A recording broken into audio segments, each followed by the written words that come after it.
untuk kembali meluruskan niatnya, untuk kembali membenarkan tujuannya.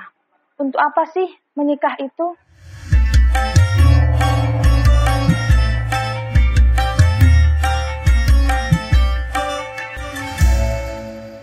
Disabdakan oleh Nabi Muhammad SAW, "An-nikahu sunnati." Menikah merupakan sunnahku. "Faman raghiba an sunnati falaisa minni." Dan barang siapa yang enggan untuk melakukannya, maka dia bukan termasuk golongan dari umatku. Dalam redaksi lain juga mengatakan bahwa separuh dari iman seorang muslim itu dapat disempurnakan dengan cara menikah. Sedangkan separuh yang tersisa itu dapat disempurnakan dengan ibadah-ibadah yang lain, seperti melakukan sholat, bersedekah, haji, dan ibadah-ibadah yang lainnya. Maka dari sini sudah jelas bahwasanya menikah bukanlah ajang untuk melampiaskan hawa nafsu saja.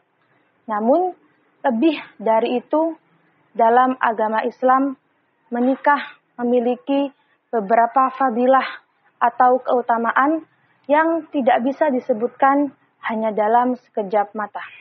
Dan Rasulullah juga bersabda, "Man istata'a minkum alba'ata falyatazawwaj." Barang siapa dari kalian yang mampu untuk menikah, maka menikahlah. Maka dari itu, seyogyanya bagi seorang remaja pria atau wanita yang sudah merasa cukup umur dan cukup mentalnya untuk segera melangsungkan pernikahan. Karena selain untuk mengikuti sunnah Nabi, menikah juga memiliki fadilah atau beberapa tujuan. Di antaranya untuk menjaga pandangan dari orang yang bukan muhrimnya, dari orang ajnabi. Atau juga memiliki fadilah berupa memperbanyak umat Nabi Muhammad, serta fadilah-fadilah yang lainnya.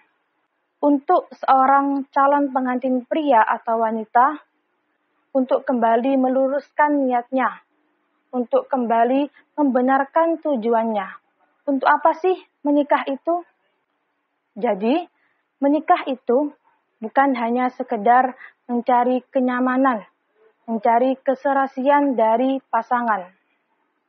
Karena bisa jadi pasangan kita nantinya adalah orang yang sifatnya berbalik 180 derajat dari kita. Bisa saja pasangan kita nantinya adalah orang yang sifatnya berbeda dengan kita.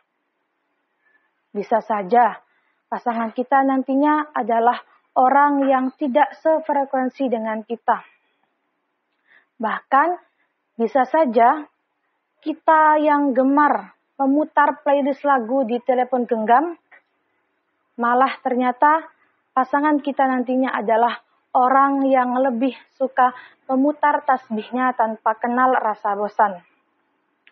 Maka dari itu, menikah bukan hanya untuk mencari kenyamanan dan keserasian dari seorang pasangan.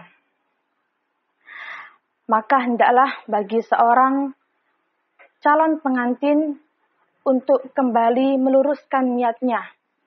Niat melangsungkan pernikahan yang merupakan ibadah dengan jangka waktu yang sangat lama hanya untuk mencari ridha Allah dan Rasul-Nya.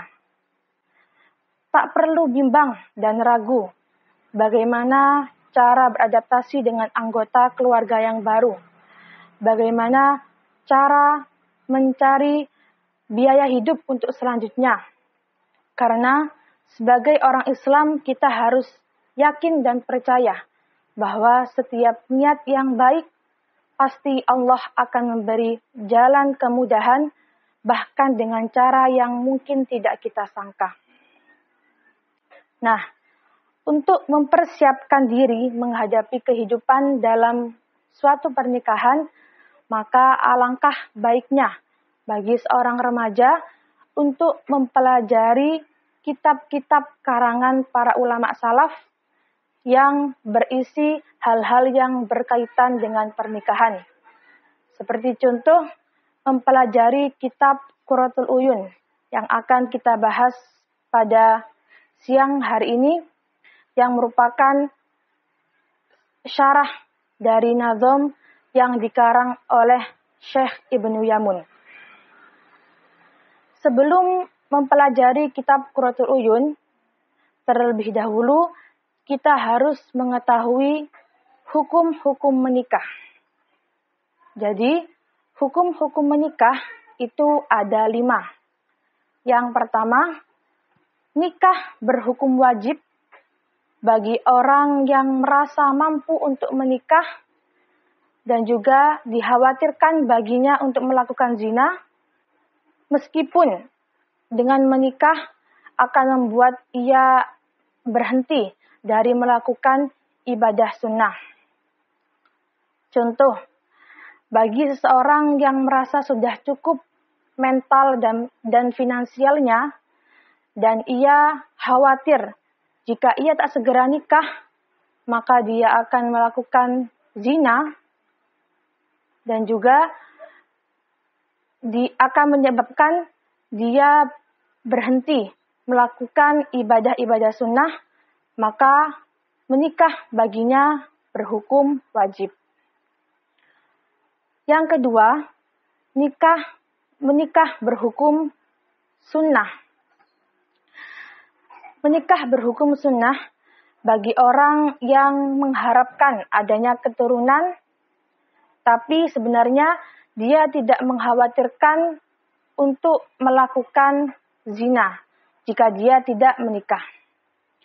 Yang ketiga, menikah berhukum makruh bagi orang yang tidak memiliki keinginan untuk menikah dan juga dia tidak mengharapkan adanya keturunan.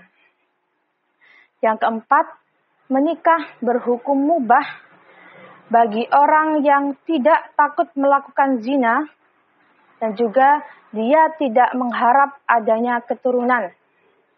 Yang kelima, menikah berhukum haram bagi orang yang dikhawatirkan ketika dia menikah maka akan membahayakan istrinya.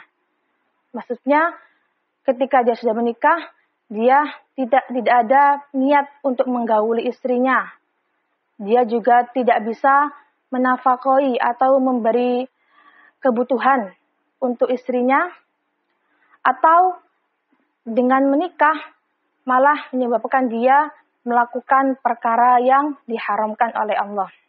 Sekian pembahasan kita pada siang hari ini tentang apa saja hukum menikah. Semoga bermanfaat. Afan minni akhirul kalam. Wassalamualaikum warahmatullahi wabarakatuh.